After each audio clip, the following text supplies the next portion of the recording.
নমস্কাৰ বন্ধুসকল, আজি মই আহিছিলোঁ নুমলীগড়স্থিত ৰংবং সত্ৰলৈ। তাতে ভাবিলোঁ ইয়াৰ পৰিৱেশটোকে অকণমান আপোনালোকক দেখুৱাওঁ, সত্ৰৰ পৰিৱেশটো।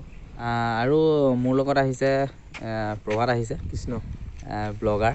তেওঁ কেমেৰা চেমেৰা পূৰা লৈ মেলি আহিছে। ইয়াক মই ক'লোঁ पढ़ाई लिखाई में ध्यान लगाओ, IAS बनो और देश को संभालो, लेकिन মহাপুৰুষীয়া পালনাম থান 1981 চনতে স্থাপিত হোৱা।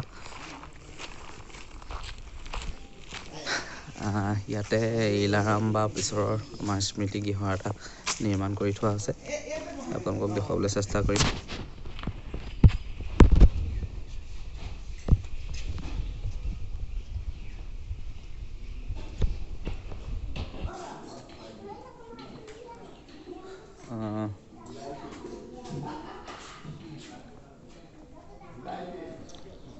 এয়া আমাৰ বাপ বহি আছে, দেহেশ্বৰ বৰা বাপ।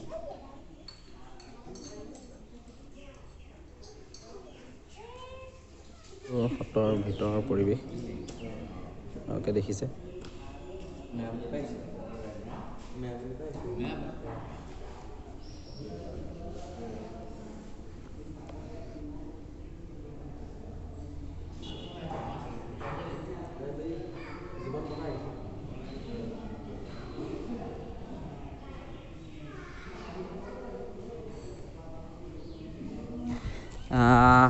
এইটো ঘৰ হ'ল আমাৰ কোনোবা যদি আলহী অতিথি আহে বা কিবা কিবি সভা সমিতি হয়, তেতিয়াহ'লে ইয়াতে তেওঁলোক বিশ্ৰাম কৰিব পাৰে।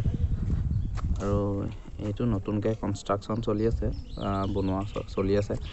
ইয়াতো মানে কি হয়, আগতে মানে ইয়াতে আমি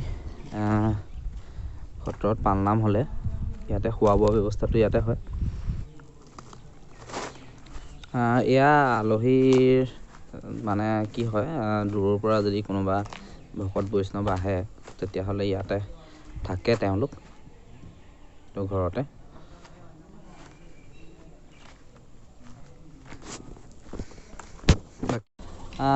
বৰ্তমান আমি ইয়াৰ পৰা যাবলৈ ওলাইছোঁ।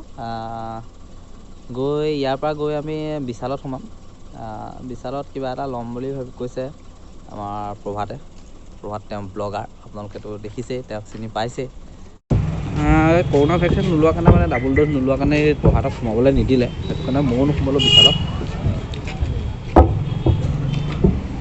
গোলাঘাট টাউনতে আমি এতিয়া বৰ্তমান কিবা কিবি এটা এনেই চাই আছোঁ। ছোৱালী তিনিজনী দেখিলোঁ, ধুনীয়া ধুনীয়াকৈ ৰখি আছিলে। ছোৱালীকেইজনীয়ে কিবা এটা কৈ আছে, আপোনালোকেও শুনকচোন কি কৈছে।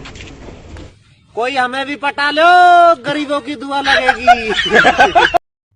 আমি এতিয়া এই গোলাঘাটৰ পৰা আহি পিনি ফৰকাটিং পালোঁহি। ফৰকাটিঙত এই প্ৰভাতৰ কিবা এটা কাম এটা আছিলে বোলে ফৰকাটিং ষ্টেচনত। তাকে ই ক'ত গুচি গ'ল জানো, মানুহটো ইয়াক বিচাৰি ফুৰিছোঁ, পোৱা নাই। মই এনে প্ৰভাতক বিচাৰি ফুৰোঁতে পটককৈ মোৰ চিনাকি বন্ধু এজন লগ পাই গ'লোঁ। ৰাম ৰাম এজন ৰাম ৰাম দেই। ক'ত আহিছিলা? এই অকণমান ফৰকাটিঙলৈকে। অঁ কিবা কামত আহিছিলা? কামতে আহিছিলোঁ। ক'ত উলিয়াই তই? গুটকা খুকেগাৰ ৰাগ गिरी देगा कौन है ये दोस्त है मेरा। तू क्या समझाया इसे? फकीर समझाया इसे तू? नलायक समझाया इसे तू? न जलीलों को खानदान से समझ गया इसे तू? अबे रहने दे, समझ गया होगा वो। अबे रुक जा तू। समझ गया गंदा।